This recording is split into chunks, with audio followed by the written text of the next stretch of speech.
अवसर है कि हमें यूनेस्को की इस इंटरनेशनल हेरिटेज साइट सुंदरबन में आने का अवसर मिला। पिछले सालों से लगातार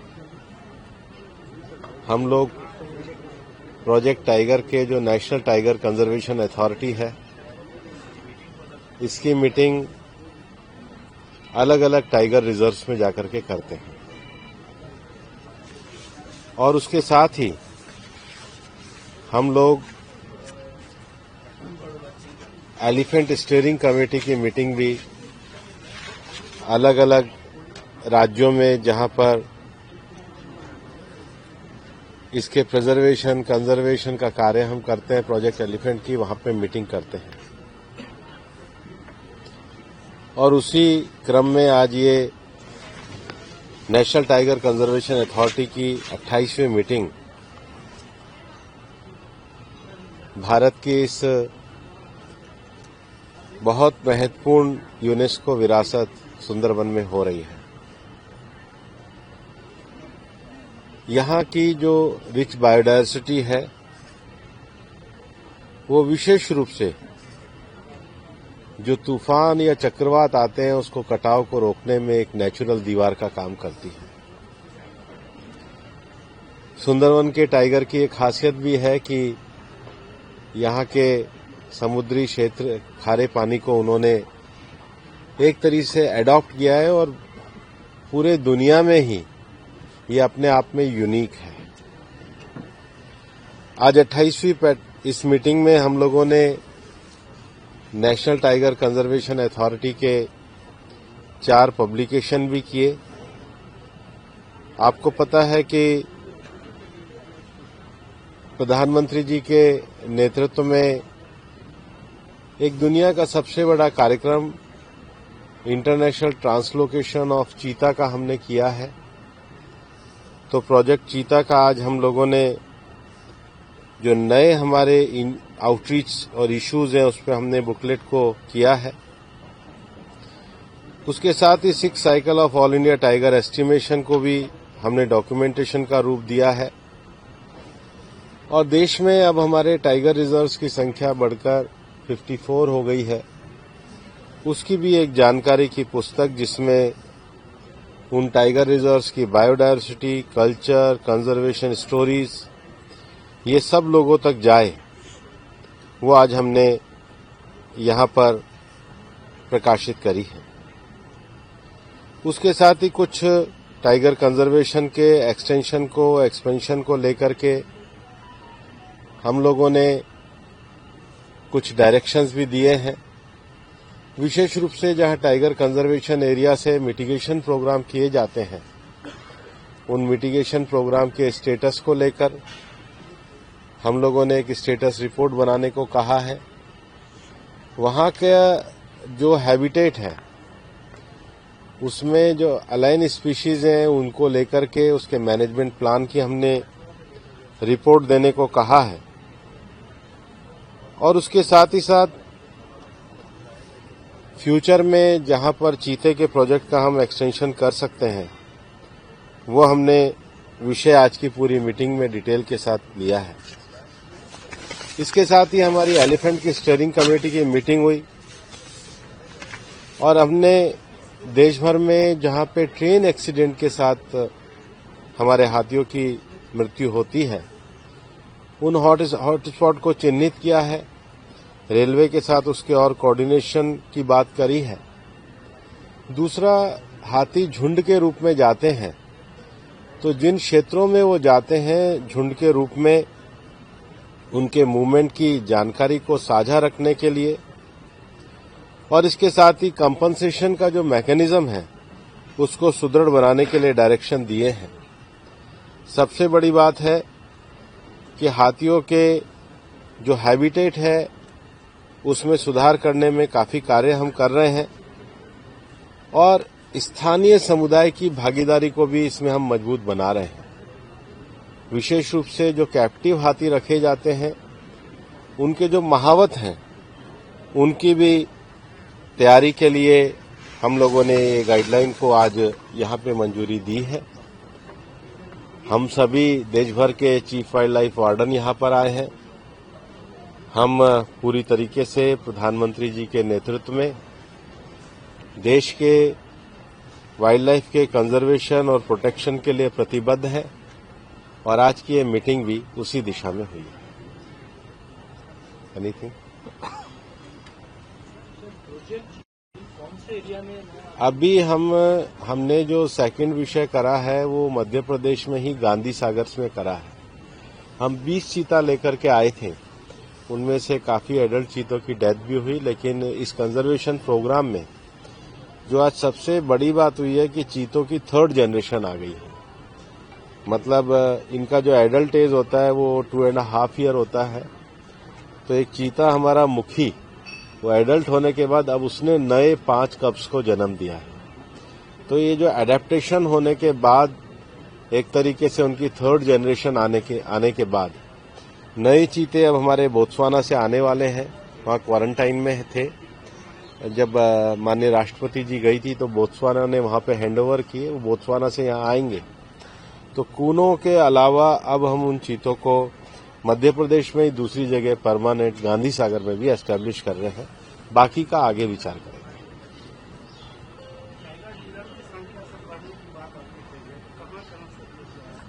टाइगर रिजर्व जैसे हमारे पास भोपाल में हमारा रातापानी का हुआ, राजस्थान में हमारे रामगढ़ विषधारी का हमारा हुआ, बीच में सत्यमंगलम का हमारा मद्रास में हुआ, पूरे देश में अब हमारे 54 टाइगर रिजर्व हो गए हैं। Sir, today's meeting took stock of the yesterday's, as you just mentioned, yesterday's unfortunate incident of the death of 7 elephants. उसका निश्चित रूप से विचार किया है और आज जो बड़ा विषय है वो हमने हाथियों की दुर्घटना, हॉट स्पॉट का पहचान करना, उनके मूवमेंट को पहले से प्री इन्फॉर्मेशन देना, जो लोको पायलट्स कम से कम उस एरिया में जहां से हाथी कॉरिडोर का मूवमेंट है उनके लिए एक अलग से WII के साथ ट्रेनिंग प्रोग्राम चलाना, इन सारे उपायों पे हमने चर्चा की। सर, हाथियों की सुरक्षा की बात आपने की, सेंट्रल गवर्नमेंट जो भी हम सब लोगों को स्टेट गवर्नमेंट को भी कहते हैं और इसलिए हम चाहते हैं कि सभी स्टेट गवर्नमेंट्स इस पे काम करें।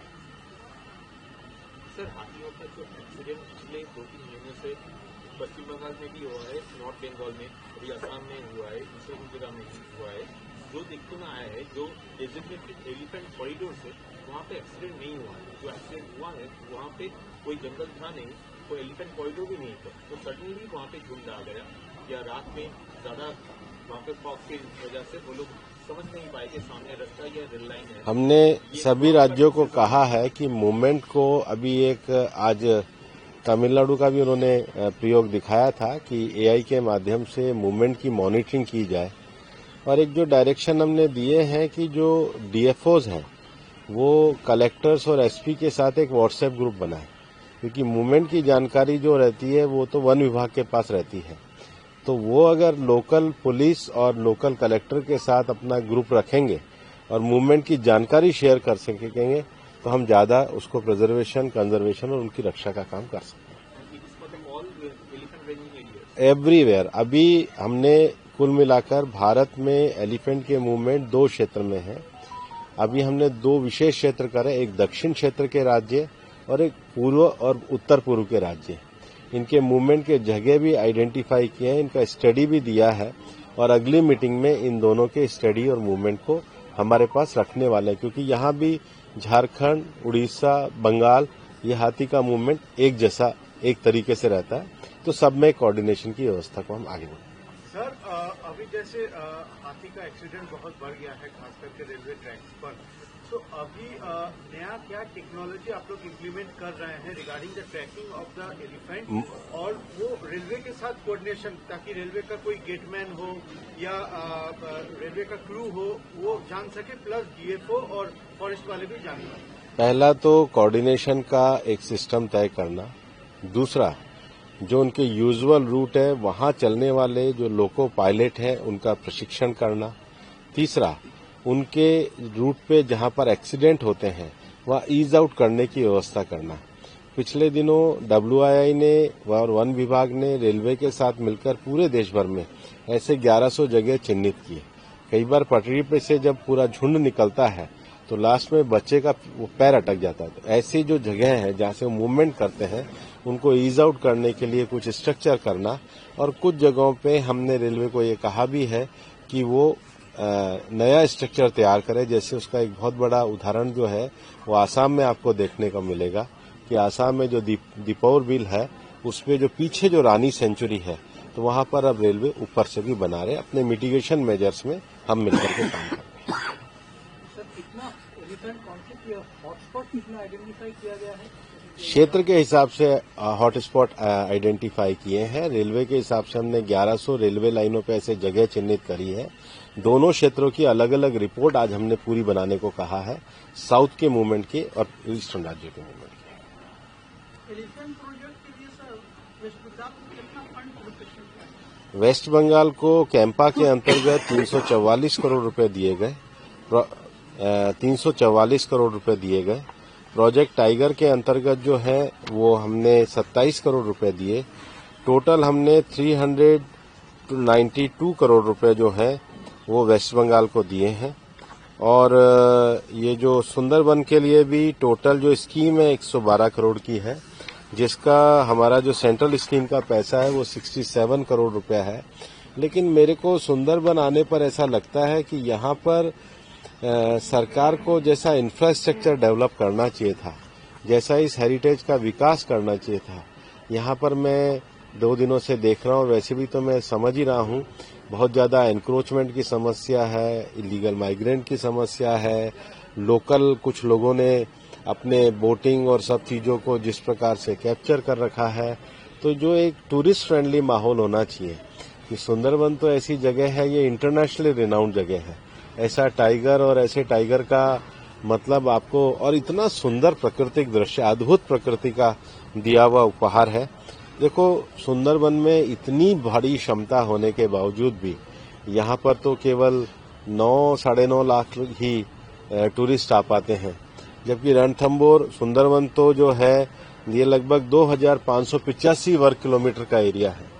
और मुझे लग रहा है कि रणथंभौर जैसा टाइगर रिजर्व केवल 150 या 200 स्क्वायर किलोमीटर का है। मतलब आप यहाँ पे 10 टाइम, 12 टाइम, 15 टाइम ज्यादा है। और यहाँ का जो नेचुरल रिसोर्सेज है, लेकिन उसके बावजूद भी यहाँ पे 9,50,000 के 9-10 लाख के बीच में है, वहाँ पर 18-19 लाख के बीच में है। तो आप ये देखिए कि कितनी क्षमता है। ये क्षेत्र का डेवलपमेंट ही नहीं हुआ है।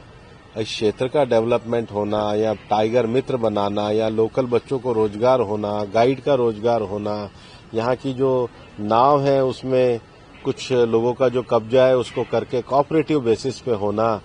और केवल मैं मानता हूँ कि सुंदरबन में टाइगर तो है ही, this is the unique place.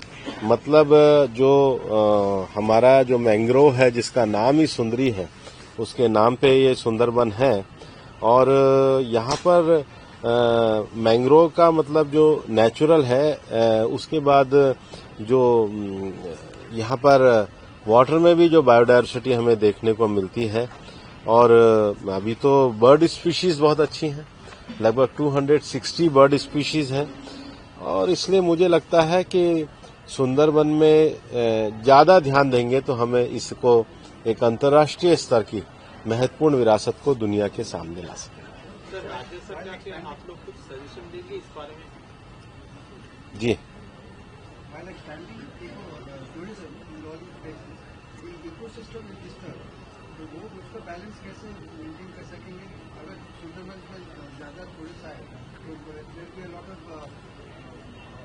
related incidents happening. दोनों बातों का एक ही जवाब है, एफिशिएंट लोगों को पॉलिटिकल सत्ता में आना चाहिए, ईमानदारी से नीचे काम करना चाहिए। सर, अभी बंगाल में हाथी और टाइगरों की संख्या क्या है? बंगाल के टाइगर और हाथी की जो संख्या है, एस्टिमेशन के हिसाब से जो एनटीसीए के चेयरमैन यहाँ पर है 403, 412 in the landscape, sir. 412 in the landscape, Including the border areas. tigers and elephants and 412 elephants हैं इंक्लूडिंग द बॉर्डर एरिया, मतलब उसमें उड़ीसा से, झारखंड से जो मूवमेंट करके आते हैं और बांग्लादेश से भी। और टाइगर में भी हमारा टाइगर तो दोनों तरफ से आता है, उसके अलावा जो ऊपर हमारा मानस में है तो हमारा टाइगर भूटान से भी आता जाता है, तो वो भी संख्या जो है एस्टीमेट आपको निकाल करके दे देंगे। सर, वेस्ट बंगाल में 2 टाइगर रिजर्व है, सुंदरबन में एक बक्सा है नॉर्थ बंगाल में। बक्सा में पिछले कई सालों से ये बातचीत चल रहा है APSCA के साथ, वहाँ पे टाइगर बाहर से लेके आया है, डेटाबेस ऑगमेंटेशन का काम जारी है वहाँ पे। लगभग उस विषय पे तैयारी हो रही है और मैं बहुत जल्दी अगले महीने बक्सा जाने वाला हूं। आप मेरे साथ चलिए, टोटल में बता दूंगा। और यहाँ पे जो टाइगर की संख्या है वो 700 sorry 700 elephant, 413 tigers. Thank you. हाँ, ये जो हमारा फंड एलोकेशन है 5 साल का फंड एलोकेशन है लास्ट टाइगर का। ठीक क्वेश्चन पूछ लो। हाँ, Recently, Parliament closing दिन में lot of members wanted a discussion on Delhi's air pollution, but that was not allowed. So, would you not have liked a discussion? नहीं, मैं बातचीत के लिए तैयार था, मैं जवाब देने के लिए तैयार था, लेकिन उससे पहले एक अगली सीन हुआ, जिस अगली सीन में कांग्रेस के सारे नेता टेबल के ऊपर खड़े हो गए, स्पीकर के टेबल पे, और उन्होंने सारे बिल को फाड़ के ऐसा अराजक काम किया जिसके कारण सदन नहीं चल पाया। मैं तो चाहता था कि मैं जवाब दूं, और मैं हमेशा इवन पब्लिक इंटरव्यू में सब जगहों पे जो सरकार ने काम किया है हमेशा उसको जवाब देने को तैयार हूं। सर, अभी आरावली को लेकर बहुत चर्चा चल रही है। सर, एक तरफ हम दिल्ली का जो AQI उसको लेकर इतना परेशान है, तो अभी आरावली जो शील्ड है पूरा नॉर्थ वेस्ट इंडिया का, तो उसमें अभी ऐसा रिलैक्सेशन वो क्या कोई लॉन्ग टर्म और परमानेंट डैमेज नहीं करेगा? अरावली में कोई भी रिलैक्सेशन नहीं दिया गया। पहली बात, अरावली भारत के 4 राज्यों में है, दिल्ली, राजस्थान, हरियाणा और गुजरात। टोटल अरावली 39 डिस्ट्रिक्ट्स में है। अरावली की पिटीशन 1985 से चल रही है। इस पिटीशन में चलने के बाद अरावली में माइनिंग के स्ट्रिक्ट नियम होने चाहिए, इसके हम भी पूरी तरीके से समर्थन करते हैं। सुप्रीम कोर्ट ने चारों राज्यों को कहा कि अरावली की सेम डेफिनेशन होनी चाहिए। सेम डेफिनेशन में 100 मीटर को, जो कि 1968 का जो जियोलॉजी का स्टडी है रिचर्ड मॉर्फी, उसके कारण है। कुछ यूट्यूब चैनल ने और कुछ लोगों ने एक कंफ्यूजन खड़ा कर दिया कि 100 मीटर का अर्थ ही होगा टॉप के 100 मीटर। ऐसा नहीं है। उसका जो बेस स्ट्रक्चर है, जो पर्वत का बेस स्ट्रक्चर है, अगर वो जमीन के अंदर भी 20 मीटर है, वहां से लेके 100 मीटर तक प्रोटेक्शन है। तो जो 100 मीटर का प्रोटेक्शन है, जो लोगों ने कंफ्यूजन करा कि मतलब ऊपर का 100 मीटर है, नीचे खुदाई कर सकेंगे, वो नहीं है। मैं आपको फिर क्लियर कर रहा हूं। 100 मीटर का अर्थ है टॉप 100 मीटर से बॉटम के अंदर तक जो उसका पूरा फैलाव है। पहाड़ी तो ऐसे होती है, तो उसका बॉटम तो बड़ा होता है, जहां तक उसका बॉटम जाएगा वहां से लेके 100 मीटर तक प्रोटेक्शन है। और अगर एक पहाड़ी और दूसरी पहाड़ी के बीच में 500 मीटर का ही गैप है, तो वो जमीन भी अरावली रेंज मानी जाएगी। इस डेफिनेशन के आने के बाद 90% से ज्यादा एरिया प्रोटेक्टेड एरिया में आ गया। 90% से ज्यादा। मेरा ये स्टेटमेंट लिख लीजिए, टोटल अरावली का एरिया 1,47,000 स्क्वायर किलोमीटर है। इसके बाद केवल अभी की जो मेरे पास 39 डिस्ट्रिक्ट है, केवल 217 किलोमीटर, मतलब 2% में ही माइनिंग हो सकती है, और वो भी हर तरीके से नहीं हो सकती। उसके लिए भी सुप्रीम कोर्ट ने डायरेक्शन दिया है कि आपने जैसे सारंडा और झारखंड में एक पूरा पहले माइनिंग प्लान बनाया है, वो प्लान तैयार करिए। वो प्लान तैयार करने के बाद भी ICFR जो इंस्टीट्यूशन है उसकी परमिशन होगी, उसके बाद ही परमिशन मिलेगी। दिल्ली में कोई भी माइनिंग अलाउ ही नहीं है, ना होगी। मैं फिर दोहरा रहा हूं, दिल्ली के अरावली हिल्स में माइंस पूरी तरीके से बैन है।